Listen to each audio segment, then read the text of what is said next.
Hi, welcome everyone. I am Colin Cleveno, SVP of Addressable Audiences here at Tenuity. And this session is going to be a candid conversation about the evolution of digital privacy and the impacts around marketing that it's having. So we're going to cover everything from CCPA regulation to Apple's IDFA limitations and ITP restrictions to the impending deprecation of the third-party cookie on Chrome in 2022. Advertisers need to know to be aware of both all of these profound impacts to these changes are having and proactively plan how they will adapt to their digital media and measurement strategies. So you're going to hear from our esteemed guest here, Liz and Nareesh, in a minute, because you're going to learn more about how the industry is responding to this and some of the things that you need to do to be prepared for your marketing needs. So before I'd like to introduce Liz and Nareesh, I wanted to actually share a video of a recent commercial from Apple that you've likely seen. And I think it perfectly encapsulates why this topic is so top of mind, not just for marketers and ad tech companies, but also consumers at large. I've browsed 8 sites for divorce attorneys today. I browsed 8 sites for divorce attorneys today. My login for everything is Pauline@paulinefoo.com. I love working with you. Me too. Red heart emoji. Pink heart emoji. Yellow heart emoji. Blue heart emoji. I hate Lee though. Puke emoji. Puke emoji. I am currently reading an article titled 10 Ways to Keep Sweaty Hands from Holding You Back. My home is in 1,000 feet. My heart rate is currently 150, 151, 152, and back down to 150. On March 15th at 9:16 a.m., I purchased prenatal vitamins and 4 pregnancy tests.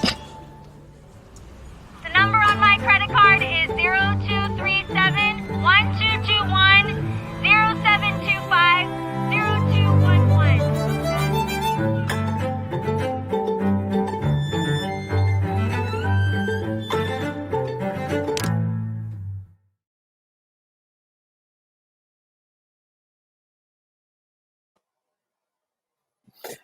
I understand there might have been some sound challenges on that, but if you haven't seen that, that's the Apple's commercial around privacy.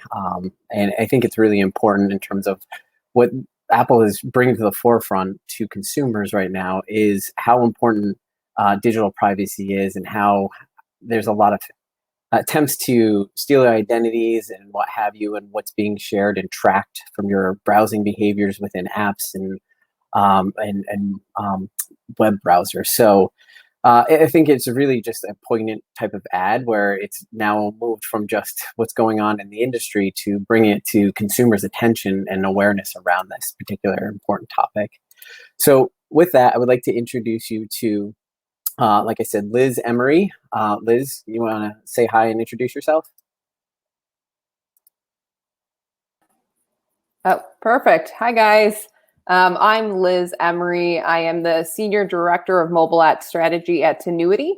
I work on all things mobile app from the front end, from advisory and ASO through user acquisition and CRM, basically the full app lifecycle, and have been spending a lot of my time in the MarTech world and the privacy front. So excited to go through this today.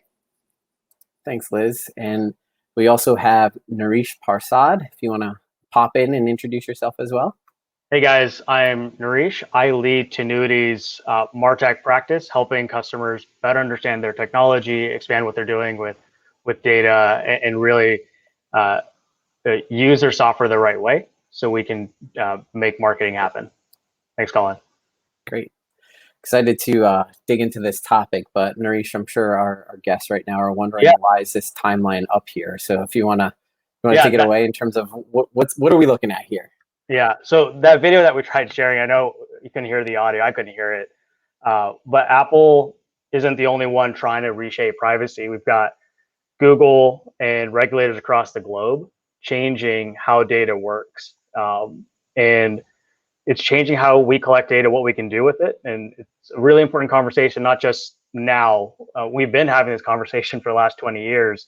Started with DNC, the early part of 2000, the do not call, and rules about how we can call people. And shortly after that, we had rules around email with canned spam. So this this changing dynamic and what's happening with privacy has always been around. It hasn't changed. I've been through these changes. I've worked client side most of my career, so I experienced these kind of this marketing ending dynamic for the last couple of years, and seeing how governments were changing things, how technology was transforming around it. But this is the first time we're seeing the tech giants really own this space. The governments didn't do a great job, and you've got Apple and Google changing privacy.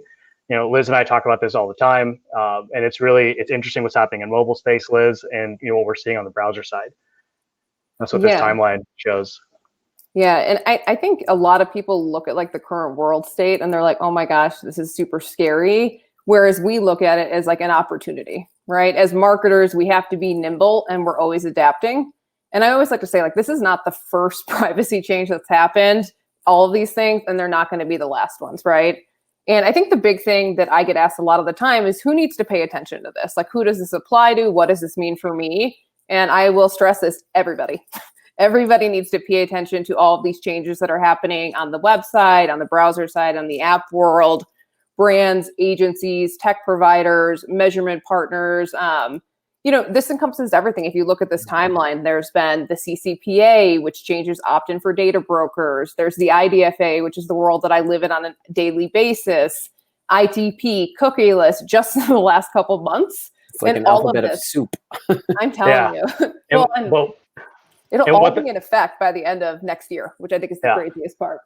And all this happened because we had Cambridge Analytica, data breaches with Equifax, and if we go back to DNC and CAN-SPAM, just people using customer data in the wrong way. So the regulation had to happen, right? This isn't an assault on people that were doing really good things, but this is protecting consumers. I think we can all get behind it. And I had to look this up, and because I forgot what it was, and just to know what maybe kind of the outgoing public thinks of marketing. CAN-SPAM stood for controlling the assault of non-solicited pornography and marketing. That was a company that we were in, 20 years ago. And so I think it's really important to take that in context. Like, marketing has been under assault because people have been abusing it. And like Liz said, this is a huge opportunity for us to lean in. And that's what this conversation is going to be about, is how do we lean in? I think to those points that you both raised, and like it's clearly depicted in this timeline, it's been evolving for a while now. So is this something now marketers really need to do something about, or like, is it a problem if marketers don't take action just yet because it's still evolving? What's your take on that? Yeah, I can jump in here. The biggest thing I'll say with all of these privacy changes is time moves fast. The fact that it's October already freaks me out some days. You're going to start seeing changes in your performance now. So we really highly recommend starting to build now, starting to test now, starting to adapt and innovate. And, really what that means is, in my mind, is that brands that start planning for all of these changes across the landscape now are going to have a leg up and a stronger opportunity than brands who are like, oh, this doesn't apply to me yet. It's not till January. It's not till the end of 2022. Planning now and starting testing and figuring out your framework for these changes is going to be instrumental. And to that, I totally agree. It seems like, from my assessment, so correct me if I'm wrong, but it's really like the most significant impact. You can divide into two groups. There's media impacts and implication, as well as measurement implications. So what should marketers do to prepare for the upcoming privacy changes under those two buckets?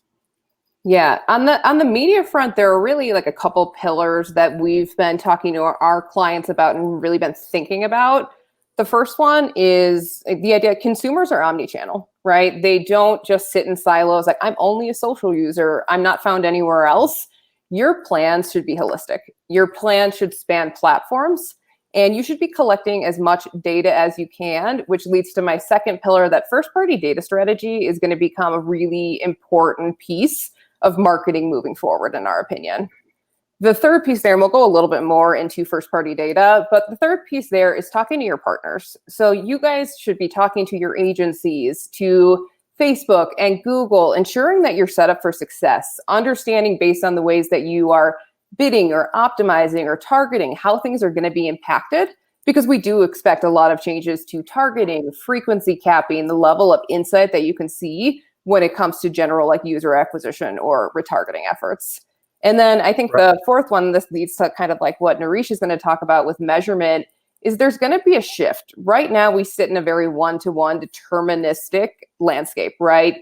I can tell when someone installs an app on my iPhone that it's device 1, 2, 3 based on that IDFA and can attribute things that way. Things are going to be shifting from this deterministic, concrete way of doing attribution to more predictive and probabilistic. So I think there's ways that we should start thinking about that and how data is aggregated.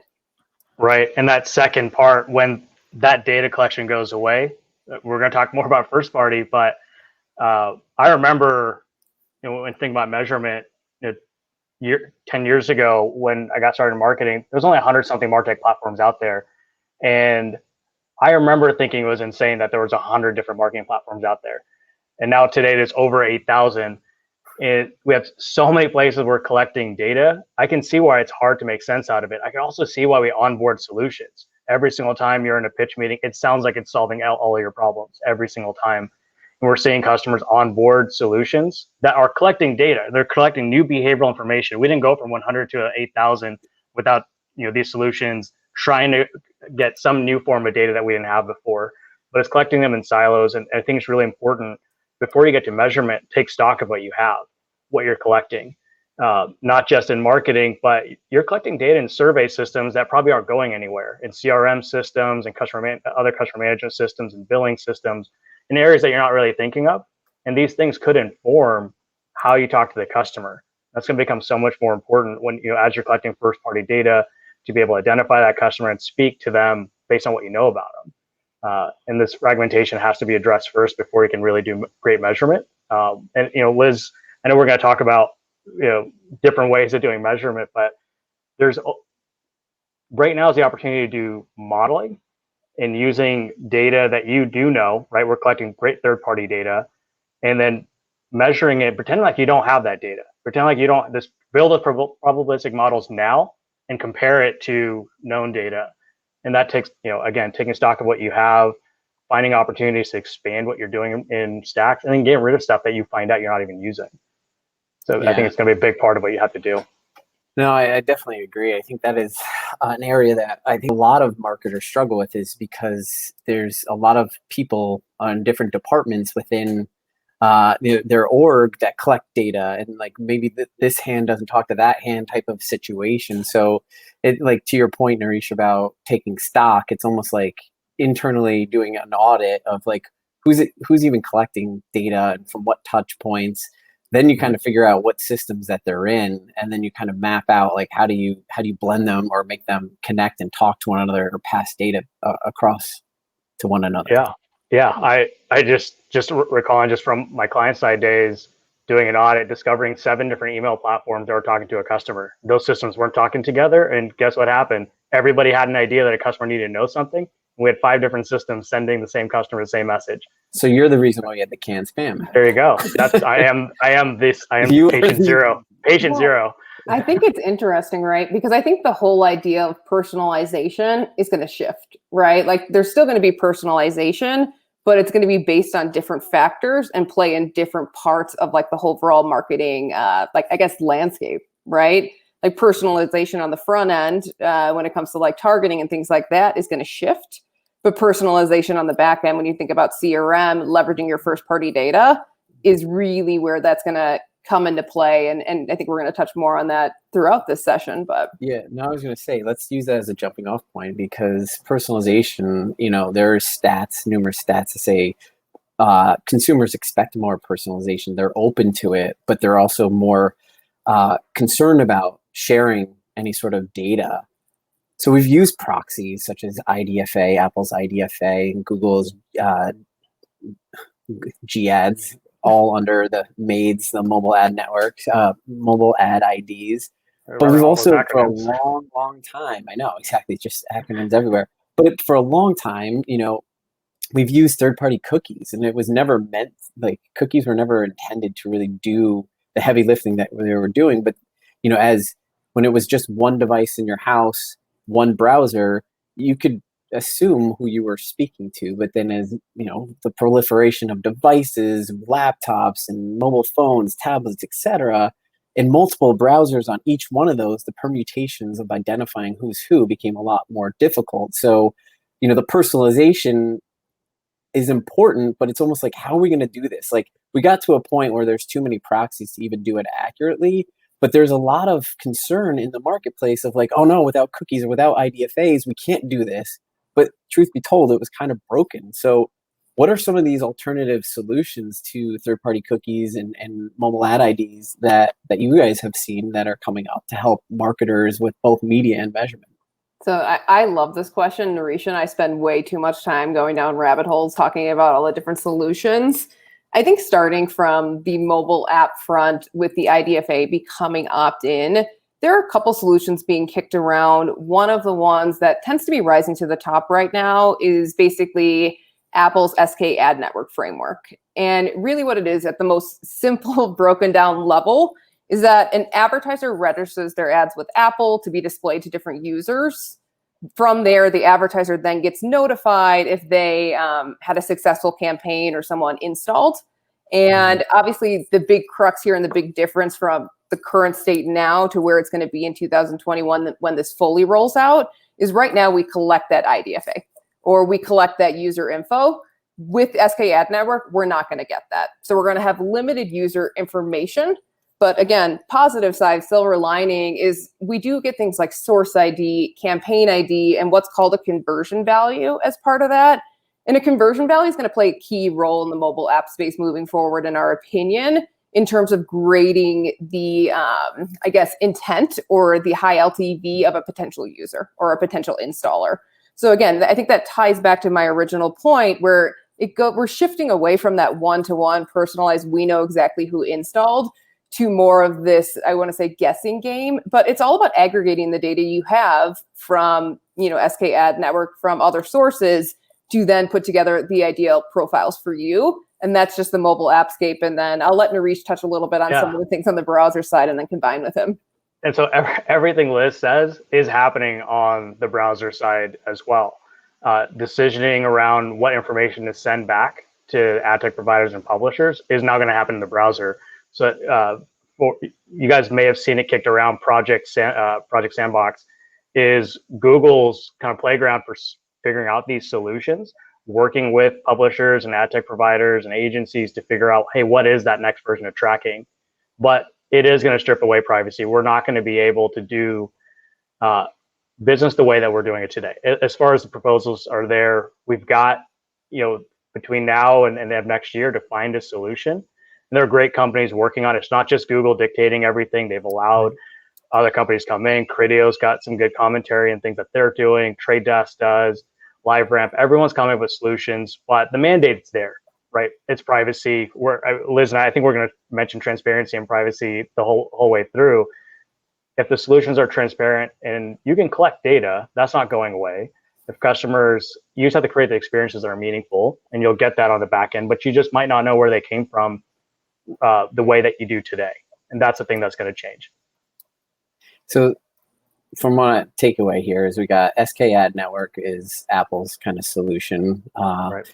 We got Privacy Sandbox, which is what Google has proposed, and with their own self-imposed timeline of 2022 when they want to deprecate the third-party cookie. Obviously, Safari and Firefox have done that for a while. Are there any other kind of solutions out there that are happening right now that are people that are talking about in the industry? Yeah, I can jump in here. There are a couple things that, you know, we've been discussing and like obviously with all of these changes that are happening across the desktop landscape as well as the app, we're always going to learn more every day. There's going to be little tweaks to like what we're planning. But again, that's the name of the game in marketing. But we are having conversations about server-to-server knowledge graphs. We're having conversations around universal IDs and how those play into the larger landscapes. And Naresh mentioned there are partners like Criteo or the Trade Desk or LiveRamp and these different partners that are developing these capabilities. Right now, we're kind of digging into like using these solutions. Where do they apply? What kind of data can we use with these solutions? What does that look like? So it's still like an evolving landscape, but there's a lot of things kind of rising to the top right now. And that's what Naresh and I spend a lot of our time doing and vetting.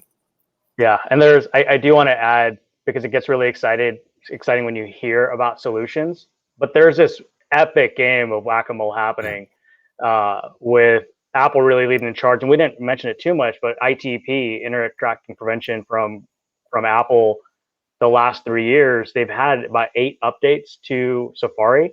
And each time they're finding new ways of blocking any kind of vector points that are going to help you identify a customer. So our advice is there's a lot of marketing one sheets that tell you they're going to be able to identify somebody. What we've seen over the last 3 years is Apple has aggressively worked towards eradicating that. And Google's best faith efforts with Privacy Sandbox is on the same vein. They're trying to eliminate those vector points and find ways to let marketers be successful without PII. Yeah. So it's to that. It seems like there's not going to necessarily be just one solution. There might be a handful of solutions that the industry kind of gravitates to, or there might be one for each walled garden, and there might be one for everything outside of the walled gardens. It clearly means, though, marketers need to focus more and more on first-party data, right? So it's widely known to marketers for a long time. The first-party data is opens up so many opportunities from like direct mail, from a traditional marketing perspective. But like, how can we help and advise marketers and our clients now that understand this and they have been attempting it? But what are some great ways to grow a first-party data set? Sorry, guys. You're probably already collecting it. And this just goes back to taking stock of what you have. Between your CRM, the surveys you're doing, registrations if you have an app experience or website experience, coupon registration. There's so many ways that you're collecting data, and maybe just not really thinking about it. And if you're a CPG brand, you need to really evaluate and look at your stack today. Because in 2020, people were buying things online. That tracking was happening. Someone was collecting data. Your stuff was getting sold somewhere online because no one was going to stores. And the digitally native brands have been crushing it this year. So if you can't call yourself digitally native and you don't have a modern stack, that's a huge opportunity right now, as well as not just evaluate your stack, but just figure out what's everyone else using. Those best practices are available. We're helping customers better understand that migration as well, and helping legacy brands shift over. But I don't think you have to look too far. Your marketing automation systems have it, your personalization systems. There's a lot that you already have that's collecting it. But what we're finding in the engagements that Liz and I go into, a lot of people just don't know what they have. And that's what we try to uncover. Yeah, and I can jump in and add on here. So I work with Naresh a lot, and his phrase, I feel like, of the year so far is post-campaign support. And that all ties into, again, like what we like echoing the topic that we've talked about, where it's deciding what you're trying to accomplish.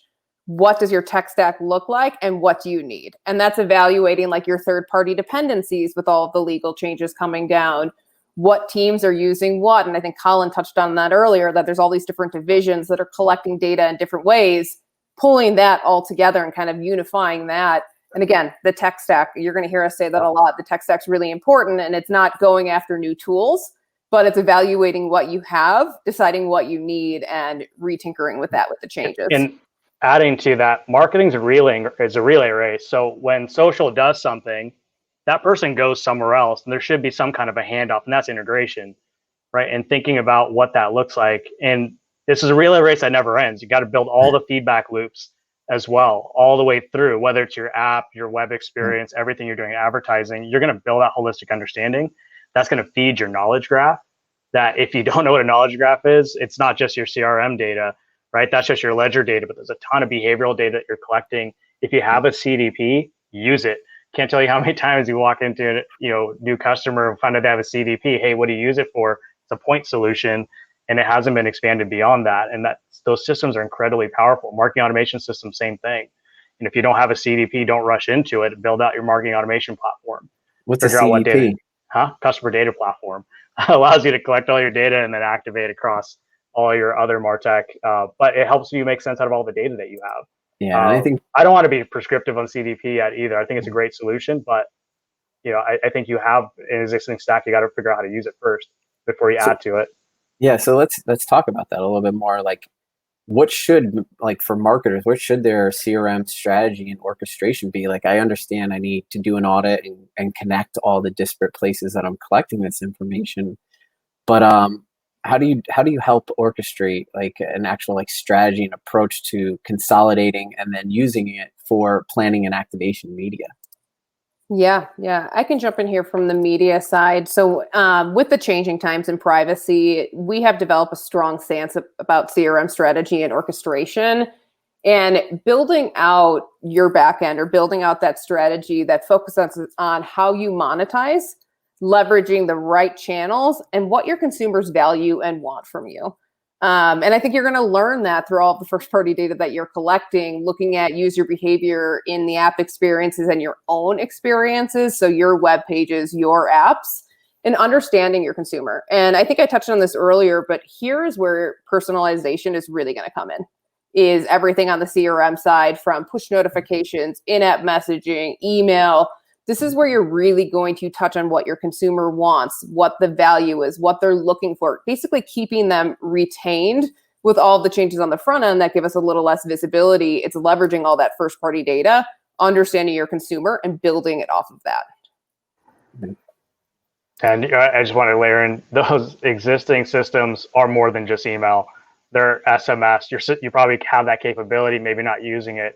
It's maybe firing up chat on your website because your systems are capable of it, but you're not using it. It's modals and pop-ups. There's so many things that we could be doing that's just not just email, that's meeting that moment. And I know, we use customer journey a lot. Colin, you and I have talked about customer journeys, and I want to will if I could leave anything, it's think about the moments that matter, right? And if you can figure out the data, what are the moments, what are the things that the customers are going right now, using real time, and then activating the right message, the right place. We've heard this before in marketing speak for years, but no one's really done it, right? We've never done it. We've all this stuff. It's been in a lot of pitch decks. But it's been in a lot of pitch decks. Yeah. And the demoware is amazing, and we see all this stuff, but no one's really doing it. But that's what it is. Like the real time. We have more data now than we ever did, and we still talk. I heard Tom Laveri's talk. We still talk to customers based on like this much information, and we have this much. Yep. Use that. And I think there's really cool stories and cool conversations we could be having with customers. Well, and I think adding on to that, last thing is that with all these channels at your like fingertips, all have different purposes with the consumer, right? Like what push notification is for versus a chat versus in-app messaging. They all have different, purpose. So use those as well with your first party data to understand how you're reaching the consumer. Awesome. Well, we knew we'd use up the time because we could talk for hours on this, but I just want to thank you both, Liz and Nareesh. This was a great, stimulating conversation, and I hope everyone that attended got some nuggets of information to take away. We'll be hanging out for the off-mute session. If anyone wants to jump in, ping us and ask us some questions. But thank you both again, and I appreciate the time. Thanks. Thanks, Colin.